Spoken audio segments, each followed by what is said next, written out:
Greetings, friends. You are on the Military Reports channel, and today we will discuss with you the situation in Ukraine on the 7th of April 2024 year. A lot of interesting events have taken place today.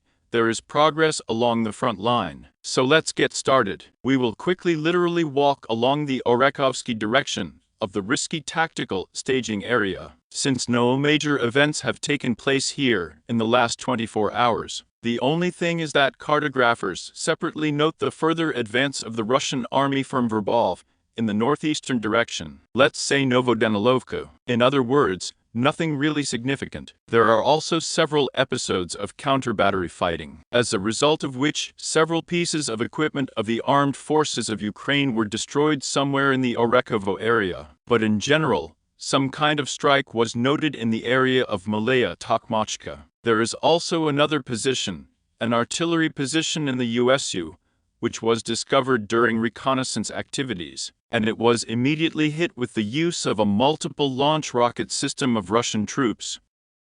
According to the Roman tactical bridgehead, there has been no news at all over the past day, so we have covered everything, and are moving on to more or less significant events. And we will start with Ugledar. What can you say about Ugledar? The Russian army continues to prepare a springboard for an offensive operation, obviously. Based on all the geolocation elements that we received during the week, the Russian army still either creates the appearance that it plans to cross, let's say, force the Kashligok River and attack farms north of Pavlovka, or they simply conduct such an event in order to distract the attention of the armed forces of Ukraine and the maintenance of certain reserves here, so that it would be easier for Russian troops to advance in the Novomykhailovka area. Today, for example, in the area of the same Ugledar again, in the area of Pavlovka, and in the area of the Kashligok River, a mortar crew was found. Mortar. Not an artillery installation, not some kind of hidden opposition, just a mortar crew, which was immediately destroyed. Let me remind you that just yesterday we considered this direction. For example, a machine gun position of the armed forces of Ukraine was discovered here at the intersection of roads, in the direction of the same Ugledar, which, among other things, was immediately destroyed. In other words, it is worth noting here that the Russian army works point by point, and works even for very small targets. Well, that is, how to tell small goals. It certainly wasn't some kind of 3 axes there, not some kind of warehouse. Let's say this is a machine gun position in the Pavlovka area. That is, a very convenient place from where you can control any possible movement of Russian troops from the south, and cover them with machine gun fire,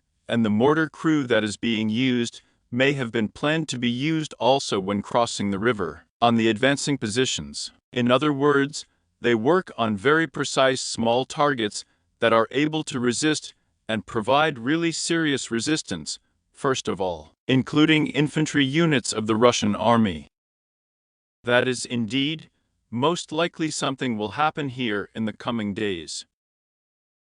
Then we are moving with you to the Novomykhailovo direction, and judging by the number of geolocations, judging by the published footage over the past day, we can safely assume and conclude that the Russian army in the Novomykhailovo direction has entered the final stage of stripping in the eastern outskirts of the settlement. After all, again, it seems that the Ugledar preparatory operation is coming to an end, so it already makes sense to finish all these budding in the Novomykhailovka area. Today, there have been no advances along the front line during the day. Basically, they also worked in Padrins, artillery drones, identified positions, finished off the last elements. The remnants of Ukrainian troops in trenches around the perimeter, and in the near future, assault operations will surely begin. We literally sat for a week. Perhaps, it can be assumed that fresh forces were brought here on rotation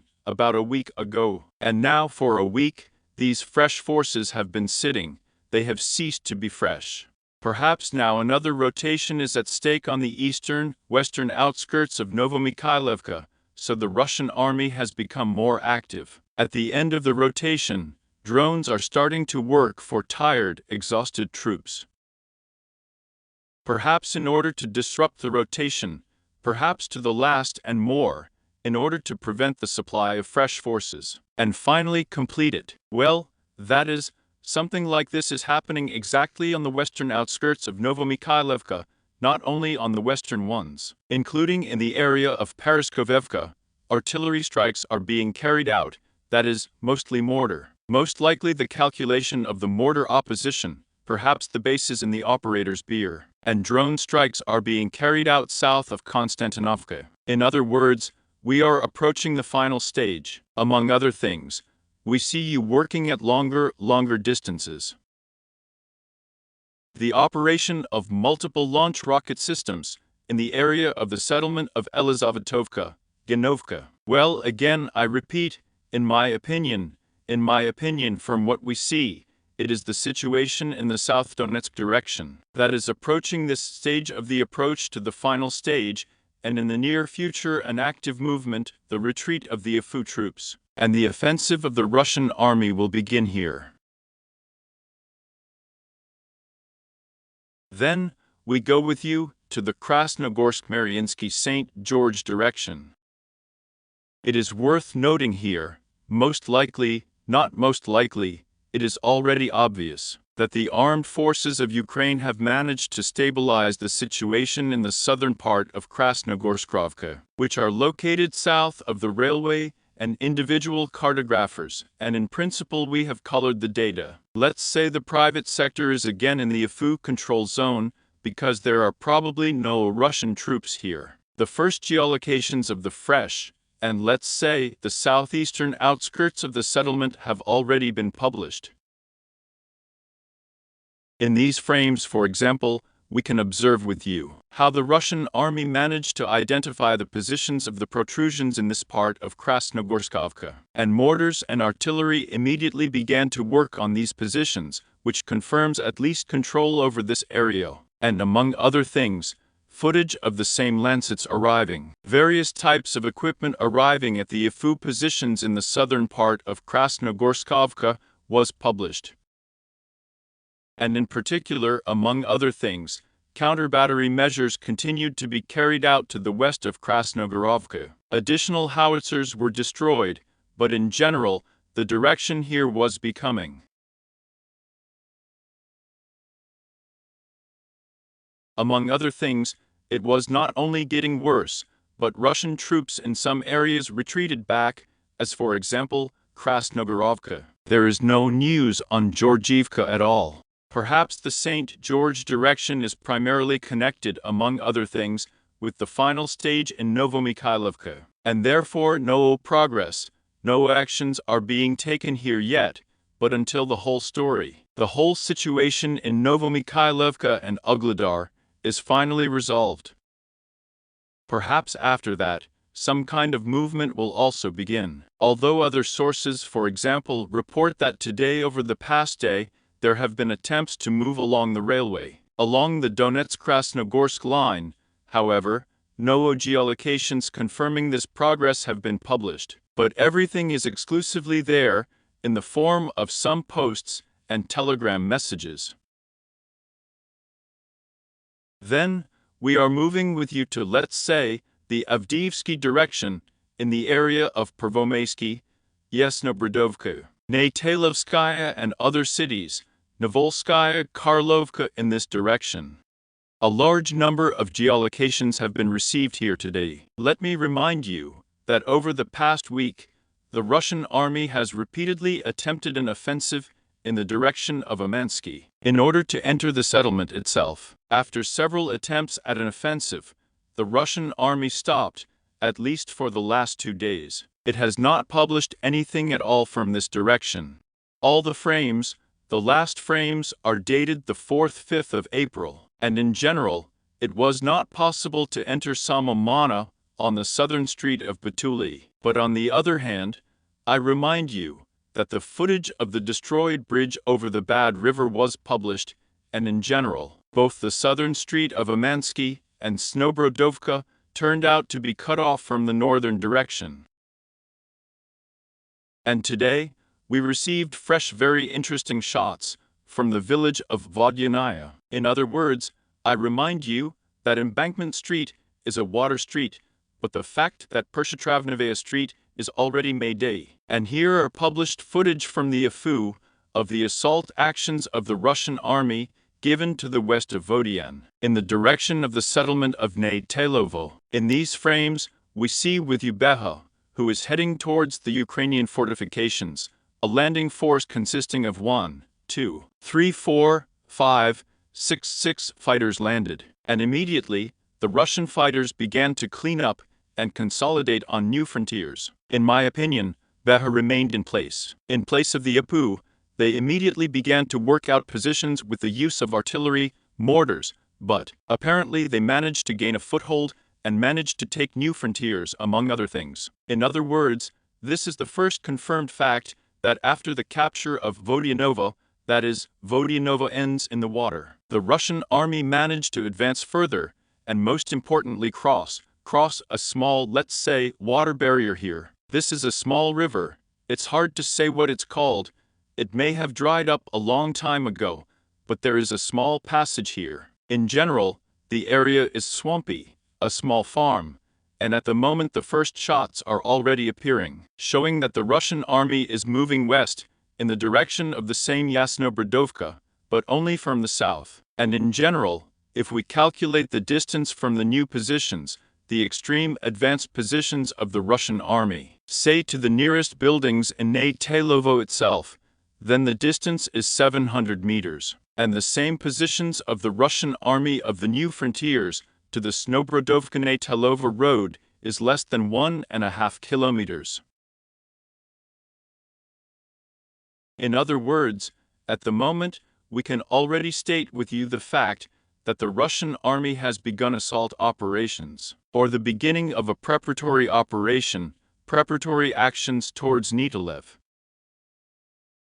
That is, gradually Pervomeyskaya will already leave the daily reports, and the settlement of Ney-Taylovo will flash more and more often in the daily reports. That is, it is already very, very close to Notalev, and most likely, the Russian army, having entered this, let's say, forest belt, and in case of successful consolidation of the creation of a bridgehead, will probably continue to try to move north, along the same forest belt, so that again along the same forest belt, then go west, and physically cut the highway I am not a Snobrodovka-Taylovo, and among other things, move further, move on in the direction of the same I'm a snob, and the same route. That is, this area will be completely taken under the control of the Russian army in the near future, and in general, the entrance is a gray zone, and this will already be the last final page of the battle for the West Avdiivka direction, which will end with the fall of at least the southern part of Uman,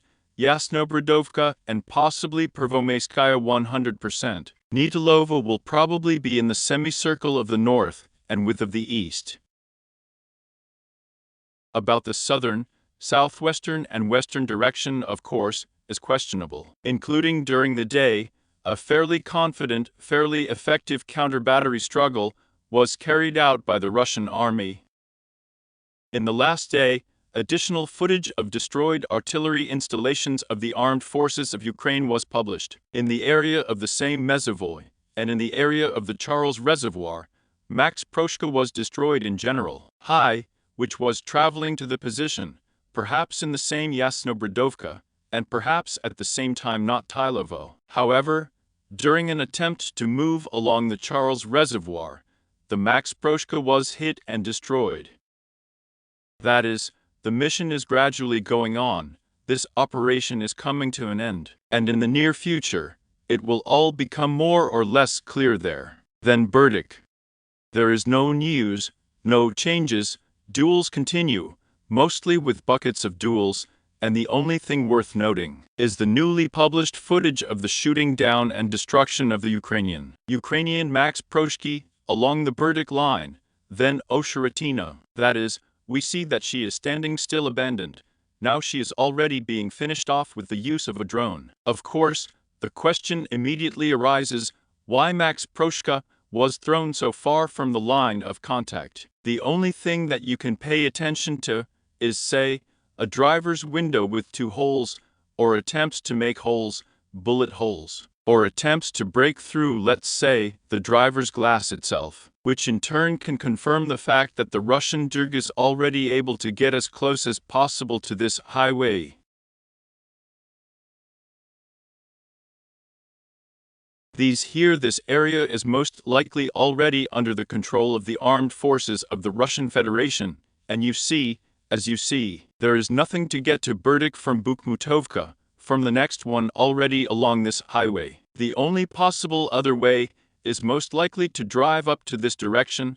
This is the same Novosolovka, first Semenovka. But fighting is underway here. I wouldn't be surprised if even today there is information about taking control of the intersection of Road 05142 and Central Street. In other words, it seems that everything is not quite so easy here, and the Berdiks have already lost oxygen supply. Perhaps there are still attempts to throw reinforcements across the fields between Novopokrovsky and the same Berdik. But here the equipment is unlikely to be able to pass, only if the infantry. But the infantry is very easily covered by multiple launch rocket systems, and we have repeatedly seen this in past videos, as everything was equal here with the use of multiple launch rocket systems. In other words, in general, the situation here is also coming to its logical conclusion. Berdichi we obviously see already all cut off from supply. It is possible that the AFU fighters will sit here for a few more days without rotation,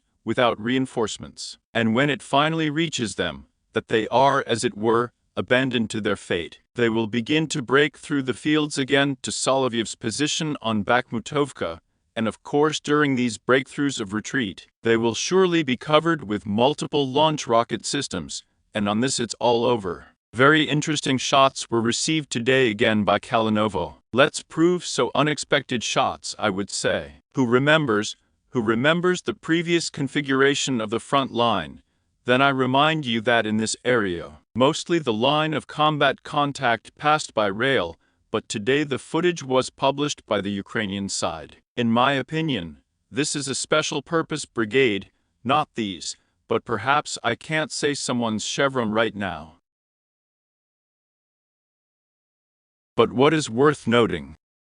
In these frames published by the Ukrainian side, it is assured that drone strikes are being carried out on the positions of the Russian army, on farms southeast of the settlement of Novokolin and Karamik. Here the positions are being processed, and these frames were, of course, instantly geolocated. This is where massive drone strikes are taking place, and based on these shots, we came to the conclusion that most likely, not most likely, there are Russian fighters here. The only question that concerns us now is how long ago these farms came under the control of the Russian army, or it happened right now, in the course of some unexpected offensive there, which were carried out in several directions by sabotage and reconnaissance groups, or this farm has been under the control of the Russian army for a long time, since some from October to November 2023 year.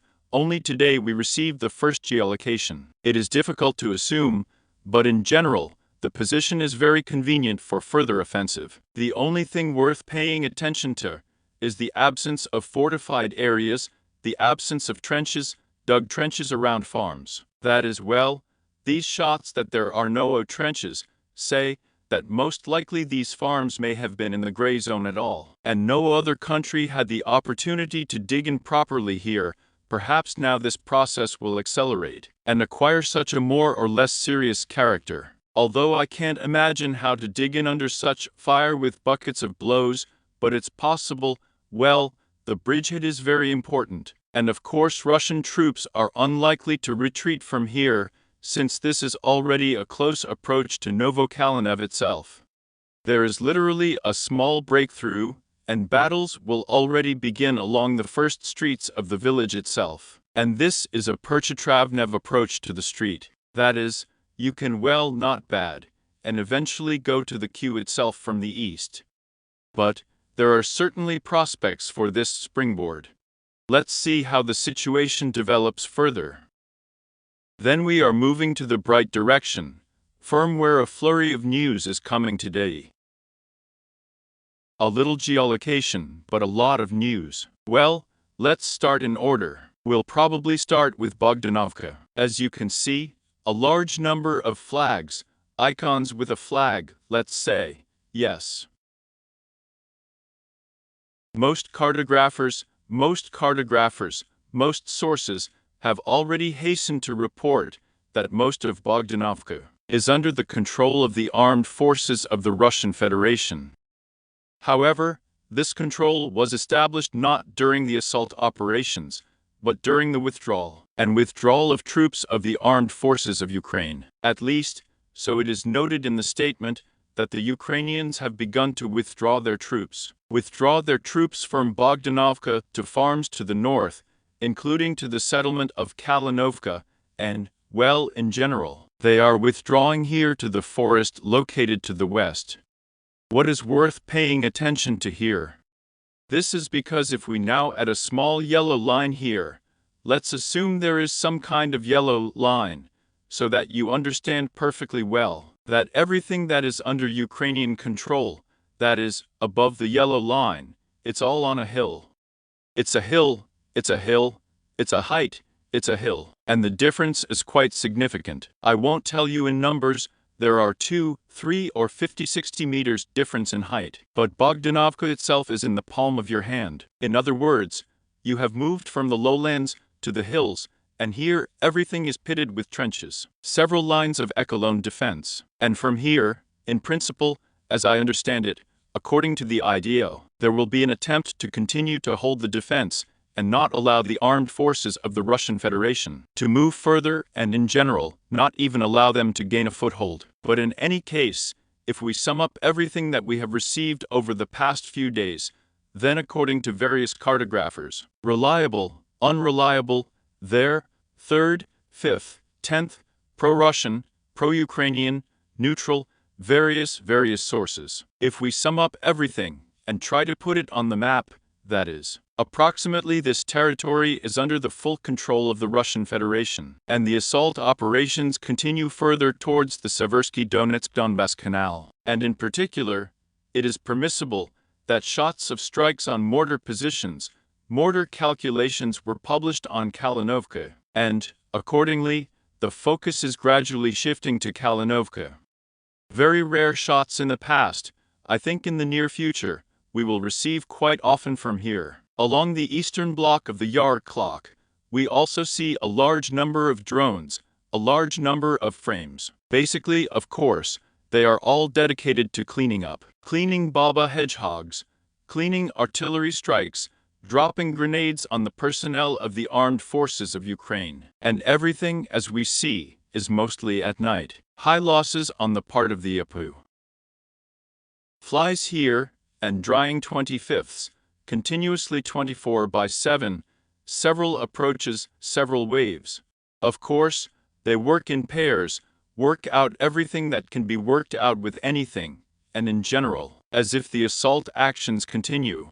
In particular, it is noted, and information is received, that during the fighting, the 93rd Brigade of the Armed Forces of Ukraine was struck, or rather, 2 FABs flew to some special squad. Well, maybe so, someone embellished something, sneezed on one side, and on the other side, they already said that something else had happened. But it is noted that some elite detachment of the 93rd Brigade fell under the bombs and was completely destroyed. Well, in principle, Western experts note that there is indeed progress and the offensive does not stop here. The APU has transferred some units, some reinforcements over the past day. Here indeed 93 arrived, 93 is standing here, the 42nd Brigade is standing here now. The 67th is standing here. Here 67 was repulsed by the attack on the eastern Chaz Yar itself. 93 were brought to the fortification. 42 at one time stood Popovy Forest, and to the north, let's say Popovo-Ivanovskaya Forest. A little bit, they rolled back into the neighborhood itself. Then there are brigades here, and there are detachments here, and there are some. Well, the forces will still butt heads. The armed forces of Ukraine do not plan to hand over ours so easily. But at the same time, among other things, of course, information is received about the intensification of hostilities in Kleshivka. But here, in principle, there are also serious forces. There are also people of the 92nd Assault Brigade, the 22nd Mechanized. And here, for the time being, the horsemen are holding on to Andriivka for the railway. So far they have not managed to achieve any serious success here, but in the near future, an intensification of hostilities in this direction is possible. In other words, this is the news. The latest summary comes to us at the clock. The assault operations continue. Then, we are moving with you to the Solidarity direction, to the Seversky direction. It notes the work of drones in the area of Razdalovka. Information is being received about further progress by rail in the direction of the excavation. Some additional 200 meters of ascent during the offensive over the past day. And of course, the assault operations are continuing in the direction of Belogorskovka. Artillery strikes are underway in the northern direction. In other words, in general, the same hard, painstaking, routine work is being carried out here to hollow out and knock out from the positions of the fighters of the 81st Armobiled Brigade, which is buried up to its ears here, or even deeper a couple of meters down. And this is very, very hard, painstaking work in this particular direction. Then we will move on to the South Kupinsk direction, where in fact the situation is beginning to develop, I would say, well, not in the coolest, not the most pleasant way for the armed forces of the Russian Federation as a whole. A large number of things that were incomprehensible to me personally were allowed to happen here. And for example, let me remind you, at the beginning of this year, the Russian command completely reformatted the direction and changed the command subordination. And I remind you that the same brave ones are in different, let's say, directions, different branches of the armed forces, different brigades. There, the same detachments of the Russian army that were located in the Lyman direction, this former Lyman direction, were transferred to Avdiivka.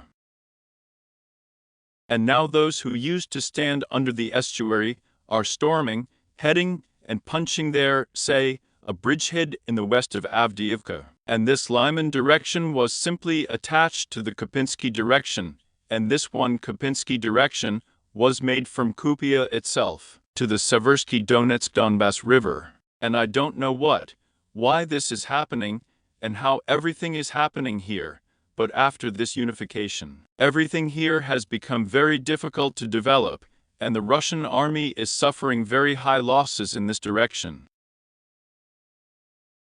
For example, Ukrainian sources have calculated the level of loss, let's say at a distance of 3 kilometers, only on one section of the front line. For example, on this line, but from the beginning of the forest belt to this position, it is 3.5 kilometers counted. In the area of 31 destroyed, abandoned, damaged units of equipment. And we have repeatedly discussed this direction with you. And if we increase the number of updates from the 1st of March, I will. Probably you are already tired of seeing this, even the picture, just a huge superiority in the use of unmanned aerial vehicles. Strikes. Everything that could only be destroyed by the Russian army was destroyed here. And what catches your eye is the almost absence of any kind of counter-drone fighting. If we are from the counter-battery, there is no counter-drone fighting at all, yes. And among other things, it is worth noting the fact that today the maps of various their centers have been updated, which deal exactly with the location of troops and where which brigades are marked, then already in the South Kupinsky direction. As it stood, so stands the 21st Mechanized, 71st Yager Brigade. The 95th was transferred from Donetsk, for example, there was Tampa for some time, they returned back here. The 18th Slavic Brigade, and here there is the 60th Mechanized Brigade. Well, some kind of bunch of people, a bunch of soldiers were gathered here, but we are not talking about the Serebryansk forestry, and so on. And here, for example, today, again, footage of the unsuccessful offensive of the Russian army, which was completely defeated, is being published. A large column was riding towards the Thorns. There might have been a plan to attack, but here, Here you may have seen these shots. These shots are very exaggerated and distributed by the armed forces of Ukraine. And I'll tell you why. Here, pay attention to this frame. Perhaps it was just a run-in of a new technology from Russia. Here, pay attention to the tanks. Pay attention to this device, which stands on the tank itself. This green thing. Ukrainians call him Zarap. I do not know what the word King Rap means.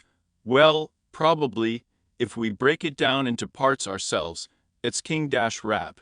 In other words, this is some kind of installation that agrees, perhaps the technical documentation there, is able to suppress any number, any type, any types of drones that have only been invented by mankind in its entire history. That is, this is the King Rap. Yes, that is, they built a huge column of tanks and equipment for this King Rap, and broke down with the offensive. They were just walking here, maybe 10 tanks were going. Imagine, the last time we saw them ourselves, such an offensive was to the west of the Thin One. And now, probably, a better frame would have to be found to make it better.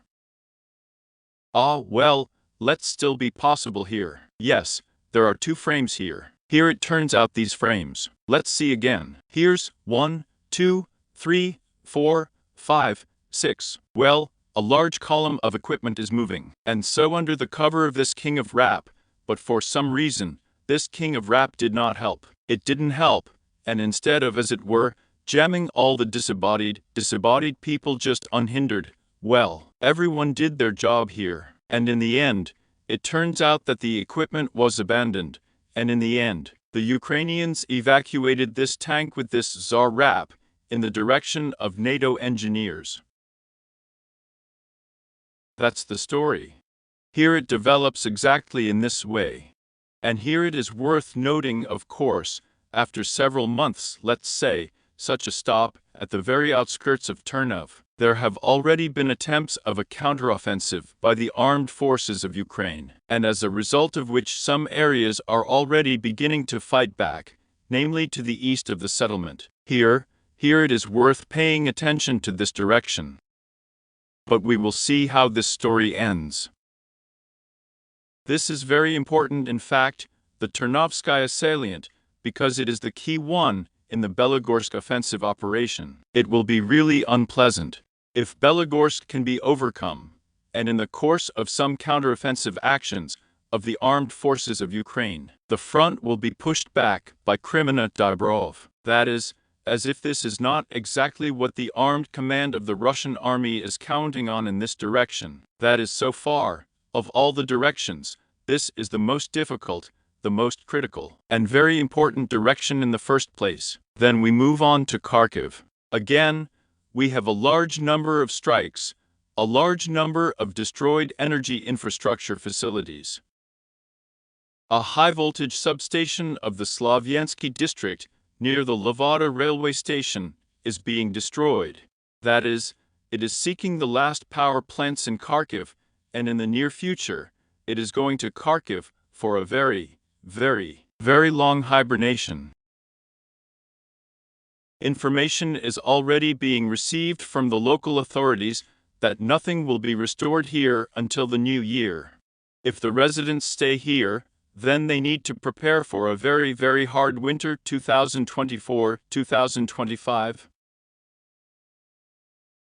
Well, I don't think that anything will be decided here in general until winter. Here's another interesting shot. It's the internet, yes. In other words, here we are seeing the level of the internet up to, say, the second day, after which blows were struck. There was a collapse, and look how it went on. Unstable jumps by internet users. And look, the further from the 22nd to the 7th of April, the deeper and deeper the amplitude. And the author of this video claims is that there are fewer and fewer users starting to use, the tautology of the internet. This indicates an outflow of people. That is, on the 22nd to the 7th of April, we see that the population was still holding on for some time, like waiting. But now it will restore. But when it became clear that it would not be restored, and it would be forever now. The outflow of people began from the 1st of April, who realized that it was impossible to live here in Kharkiv without the internet, neither to conduct business, do not work, do nothing. Therefore, we began to leave the area as quickly as possible, and most likely, as we ourselves discussed yesterday, before the next 10 months, the population of Kharkiv will decrease to 20%, possibly from the pre-war level, and even less is possible. Western sources analyzed the situation in Ukraine, and let's say that today the same magazine Bilds made their own analysis, as a result of which they came to the conclusion that by the end of the 24th year, the Russian army will fully establish control over the Donetsk region. The former Ukrainian Republic will become the Donetsk People's Republic, and by the end of the 26th year, the Russian army will establish control over such cities as Minsk, Kharkiv, Pavlograd, Dnipropetrovsk, Dnipro, or Zaporozhye. This will all be his until the end, or until some part of the 26th year. It is difficult to assume that the fighting will continue for so long. I am not sure that Ukraine has the resources for such a long war. And so, Zelensky again continues to justify the possible mobilization in Ukraine, which will happen in the near future, saying that by the 1st of June, the Russian army should mobilize an additional 300,000 people. But this is not the final figure.